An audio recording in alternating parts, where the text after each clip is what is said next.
Hi hello నమస్తే అందరికీ. నా పేరు నరేష్. మరి ఇందిరమ్మ ఇళ్ళ పైన అప్డేటు చెప్పుకుందాం.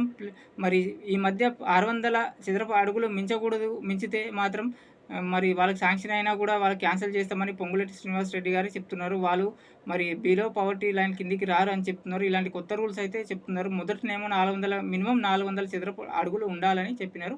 అయితే ఈ 400 చదరపు అడుగులు 600 చదరపు అడుగులు అనేది చాలామంది తెలియదు. వాళ్ళకి జాగా ఉంటే చాలు మనకు 5,00,000 ఇస్తామని చెప్పినారు. ఇది ప్రక్రియ కదా. ఆల్రెడీ 72,000 మందికి ఇచ్చిర్రు. ఇది ఆల్రెడీ కొంతమంది శాంక్షన్ అయినాయి. కొంతమంది తొలి లక్ష కూడా విడుదలైంది.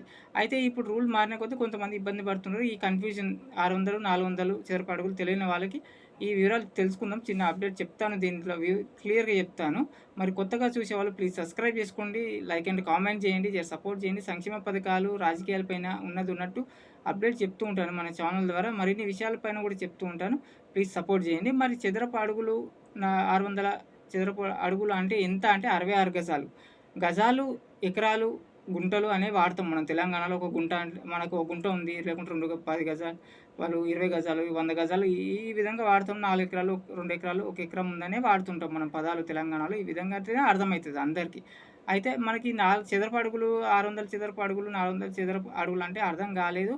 గవర్నమెంట్ ఖాళీ స్థలం ఉంటే చాలు 5,00,000 ఇస్తామని చెప్పిర్రు. అదేవిధంగా కొంతమందికి ఎక్కువ కట్టుకొని కూడా ఇప్పుడు ఇబ్బంది పడుతున్నారు. వాళ్ళకి మరి ఎలాంటి ఇది చేస్తారో అయితే నేను క్లారిటీ అయితే ఇది కొంతమంది తెలియక ఇది 66 గజాలే ఉండాలి. 600 చదరపు అడుగు అంటే 66 గజాల లోపటనే ఉండాలి. 400 చదరపు అడుగులు అంటే 45 గజాలు. ఇంతవరకే మించొద్దు. ఇది మించితే శాంక్షన్ లెటర్ కూడా శాంక్షన్ అయింది కూడా వాళ్ళు క్యాన్సిల్ చేస్తారంట. మరి ఇది తెలియని వాళ్ళకి తెలియజేస్తున్నాం. అట్లా కూడా కొంతమంది శాంక్షన్ అయినా కూడా ఇంకో విషయం, శాంక్షన్ అయినా కూడా కొంతమంది కట్టుకోలేకపోతున్నారు. తొలి బేస్ ఫీట్ కానీ పునాదులు బేస్ ఫీట్ వరకు కూడా వాళ్ళ దగ్గర డబ్బులు లేవు. డబ్బులు లేని వారికి అట్లనే ఆగిపోస్తున్నారు. డబ్బులు లేని వాళ్ళు ఎట్లా కట్టుకోవాలి? వాళ్ళకి కొంచెం ఇది ఆల్రెడీ ఇందిరా క్రాంతి పథకం కింద ఇట్లా మన ఎంపీడీఓని కానీ గ్రామ కార్యదర్శిని కూడా అడిగితే వాళ్ళు చెప్తారు. వాళ్ళకి తెలుసు దీని గురించి. వాళ్ళు ఇప్పిస్తారనమాట. వాళ్ళకి అడగాలి. వాళ్ళు మహిళల పథకం కింద ఒక ఇందిరా క్రాంతి పథకం అని పైన వాళ్ళు ₹1,00,000 రుణాలు ఇస్తారు, అప్పిస్తారు. మళ్ళీ తొలి బిల్లు మనకు గవర్నమెంట్ నుంచి బిల్లు రాగానే వాళ్ళు తీసుకుంటారు అనమాట. ఈ విధంగా చేసుకోవచ్చు. ఇది చాలామంది తెలియక అట్నే ఆపుకొని ఉన్నారు. దీనికి కావాలంటే బేస్ ఫీట్ వరకు కట్టుకోవాలంటే కూడా ₹1,00,000, 1,00,000 పైనే అవుతుంది కదా అందరికీ.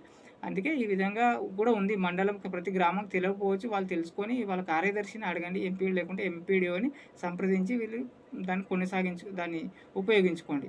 మరి అట్లనే ఇందిరమ్మ ఇళ్ళ పైన ఎలాంటి అప్డేట్ అయితే ఇప్పటివరకు ఇది అప్డేట్. ఎలాంటి అప్డేట్ కానీ అప్డేట్ ఏముంది, ఇంకా మిగతా విడతల వరకు ఇవ్వాలి. ఇంకోటి ఏంటంటే L2 ఇది L1 వరకే. ఇది L1 ఖాళీ స్థలం ఉన్న వాళ్ళకి 5,00,000 ఉన్న వరకే ఇది ఇప్పుడు జరుగుతుంది, ఇస్తున్నారు. ఈ ప్రక్రియ నడుస్తుంది. అయితే L2లోకి డబుల్ బెడ్రూమ్లు వాళ్ళకి ఇస్తా అన్నారు. డబుల్ బెడ్రూమ్లు ఇస్తా అన్నారు కదా. L2లో ఇస్తున్న వాళ్ళకి జాగా లేదు, ఇల్లు లేదు, ఏం లేని వాళ్ళకి L2లో ఉన్నారు. L2 వాళ్ళకి ఇంతవరకు ఎటువంటి సమాచారం అయితే లేదు. డబుల్ బెడ్రూమ్లో ఇస్తున్నారు కానీ వాళ్ళకైతే ఎటువంటి సమాచారం అయితే తెలియదు. ఎలాంటి అప్డేట్ ఉన్నా మన ఛానల్ చెప్తూ ఉంటాను. యూట్యూబ్లో వచ్చే ఛానల్స్ వివరాలన్నీ కూడా అబద్ధాలు ఉన్నాయి. చాలా వరకు వ్యూస్ కోసం చెప్పుకుంటున్నారు.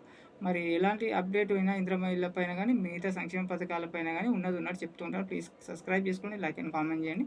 Thank you.